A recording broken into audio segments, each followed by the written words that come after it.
So for my second reading engagement, I've decided to talk about the yellow wallpaper and how it relates to Charlotte Perkins Gilman's life, and how kind of understanding an author's background, where they're coming from, really helps you understand the story that you're reading. I have kind of understood that a little bit in just some of my reading they've done in the past, or musicians or artists or different things, that you can kind of see their expression of their life in their work, and how interesting it is. Sometimes it's very similar, sometimes it's very different, and just to see their creativity and how they interpret the events that have happened in their life. So when I, earlier this week got assigned it, and so I started looking at it, and at the very beginning in our textbook it has that little paragraph of information about the author and kind of a little background about them, or maybe other things that they've done, just to kind of give you setting and going into the story. And it gave a little bit information about her life and her first husband, how she kind of struggled with depression during her first marriage, and how her husband had sent her away to a doctor to get better, and just that the doctor's advice was just to live a normal, the textbook says, live a normal domestic life, to do only up to 2 hours of intellectual conversation or activity a day, and to never, ever, ever write or do anything artistic. And that was the advice that she was given, and eventually it kind of drove her crazy. But, that's all kind of I knew going into the story. And so when I started reading it, and very early on, the narrator shares that she is struggling with depression, struggling with something, and her husband is actually her doctor. And so it's one kind of difference from the author's life and the narrator's life, is that the husband is also the doctor, but I think it shows a really interesting line between the care that the husband in the story, he's not only her emotional, relational care, but he's also her medical care. And so his view might be a little skewed, might be his opinion kind of might be different, because he's caring so much, and there's just a personal investment in that. Whereas Charlotte's husband sent her away to a doctor to get help. But as the story starts setting up, the author or the narrator she's in this home, she's by herself, she has a room to herself, she's got a house that has really nothing in it, and she keeps asking, when can we go home? When can we go home? And the narrator's husband is like, I have this house for 6 weeks, we're gonna stay here for the whole 6 weeks, our house isn't ready, you're not ready, you need to get better for our daughter, things like that. And the narrator's just kind of so upset about being there, and doesn't really understand why she has to be there, or why she has to be alone, and why her time is so limited during the day. And the type of care that the husband in the story chose to do is very similar to solitary confinement, but it's just the idea that if you take everything away from someone, then that's how they're going to get better. And it's the same thought process that the doctor had when Charlotte Perkins Gilman was sent away to get better, that if you took everything away from her, all the stimulation, all of the world, all of responsibilities, if you took everything from her and kind of just brought her down, she would get better. And that was the thought process behind the doctor, that was the thought process behind the husband in the story. And so you can see that similarity, and just kind of how Charlotte Perkins Gilman portrayed that in her life and was able to reflect that in the story. As the story goes on, the narrator kind of, she still doesn't really like how she doesn't really know what's going on or what she's supposed to be doing, but slowly she starts getting this fascination, almost like a fixation, on the yellow wallpaper in her room. And at first she doesn't like it at all. It bothers her, it disgusts her, whatever, all of these things, and she doesn't like it.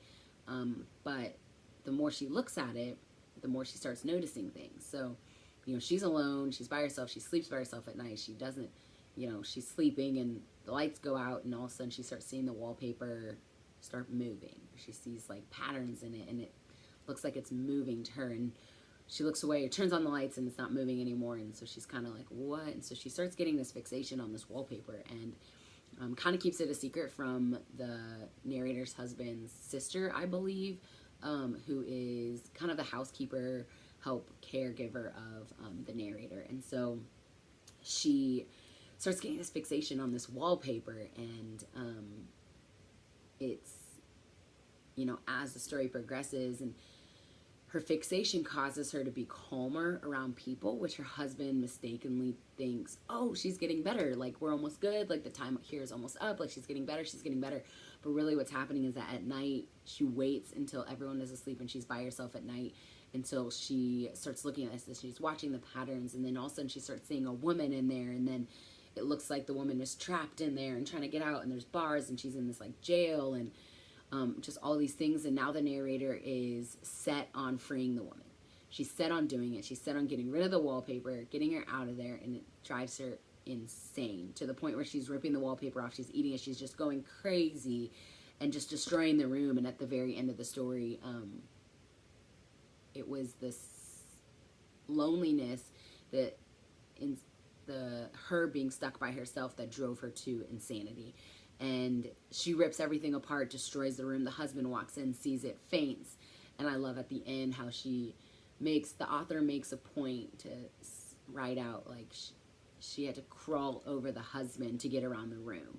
And I think that's so cool because it was earlier in the story that she felt like the woman on the wall she was trapped in a jail and she had to kind of crawl over her to get through, going across the wallpaper. And so just creating that and just kind of realizing at the end that the woman on the wall is actually her and she's the one trapped and she's trying to get out and can't get out, and there's just so many dynamics of that.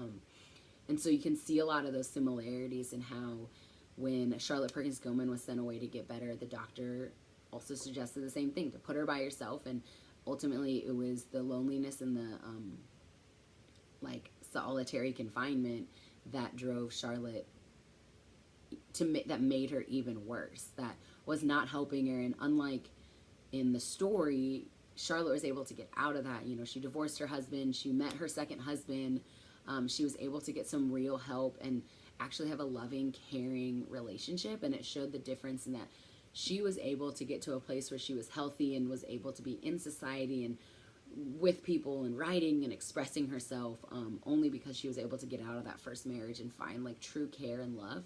Whereas in the story, the narrator was never able to get out of that, and it showed, like, it drove her to be literally insane and go crazy at the end of the story.